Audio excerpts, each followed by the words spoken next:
କଳିଯୁଗରେ ପାଞ୍ଚଟି ସତ୍ୟ ଯାହା ଶ୍ରୀକୃଷ୍ଣ ପ୍ରଥମରୁ କହିଥିଲେ। ଶ୍ରୀକୃଷ୍ଣ ପଞ୍ଚୁପାଣ୍ଡବଙ୍କୁ ଜଙ୍ଗଲକୁ ପଠାଇଥିଲେ। ପଚାରିଲେ, ତୁମେ ଜଙ୍ଗଲରେ କ'ଣ ସବୁ ଦେଖିଲ? ଯୁଧିଷ୍ଠିର କହିଲେ, ମୁଁ ଜଙ୍ଗଲରେ 2 ଶୁଣ୍ଡ ବାଲା ହାତୀ ଦେଖିଲି। ସେ କଥା ଶୁଣି ଶ୍ରୀକୃଷ୍ଣ କହିଲେ, କଳିଯୁଗରେ ଏଇଭଳି ଲୋକ ରାଜ କରିବେ, ଯାହାକି 2 ପଟରେ ଶୋଷଣ କରିବେ, କହିବେ କିଛି ଅଲଗା ଆଉ କରିବେ କିଛି ଅଲଗା। ଦ୍ୱିତୀୟରେ ଅର୍ଜୁନ କହିଲେ, ମୁଁ ଗୋଟିଏ ପକ୍ଷୀ ଦେଖିଲି ଯାହାର ପଙ୍ଖରେ ବେଦର ଲେଖା ଥିଲା, କିନ୍ତୁ ସିଏ ମାଂସ ଖାଉଥିଲା। ସେ କଥା ଶୁଣି ଶ୍ରୀକୃଷ୍ଣ କହିଲେ, କଳିଯୁଗରେ ଏଇଭଳି ଲୋକ ଦେଖାଦେବେ, ଯାହାକି ନିଜକୁ ବଡ଼ ଜ୍ଞାନୀ କହିବେ, କିନ୍ତୁ ଆଚରଣ ରାକ୍ଷସ ଭଳି କରୁଥିବେ। ତୃତୀୟରେ ଭୀମ କହିଲେ, ମୁଁ ଦେଖିଲି ଗୋଟେ ଗାଈ ତା ବାଛୁରୀକୁ ଚାଟି ଚାଟି ଲହୁଲୁହାଣ କରିଦେଉଛି।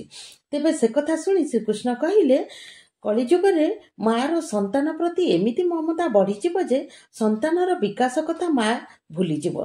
ଚତୁର୍ଥରେ ସହଦେବ କହିଲେ, ମୁଁ 7ଟା କୂଅ ଦେଖିଲି, ସେଥିମଧ୍ୟରୁ ଗୋଟିଏ କୂଅ ଶୁଖିଲା ଥିଲା।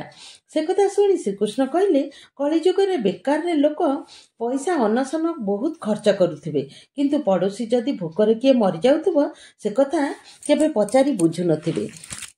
ପଞ୍ଚମରେ ନକୁଳ କହିଲେ, ମୁଁ ଦେଖିଲି ବଡ଼ ଗୋଟେ ପାହାଡ଼ ଭାଙ୍ଗି ଖଣ୍ଡିଏ ପଥର ଆସି ବଡ଼ ବଡ଼ ଗଛକୁ ଭାଙ୍ଗି ପକାଉଛି, କିନ୍ତୁ ଗୋଟିଏ ଛୋଟ ଗଛଟିଏ ସେ ପଥରଟିକୁ ଅଟକାଇ ରଖୁଛି।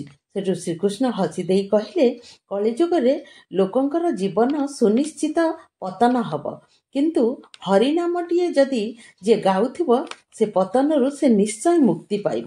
ସବୁର ମୂଳ ହେଉଛି ହରିନାମ। ତେଣୁ ହରିନାମକୁ ସବୁବେଳେ ମୁଖରେ ଧରନ୍ତୁ ଏବଂ ସବୁବେଳେ ଗାଇ ହରିନାମକୁ ମୁକ୍ତି ପାଆନ୍ତୁ।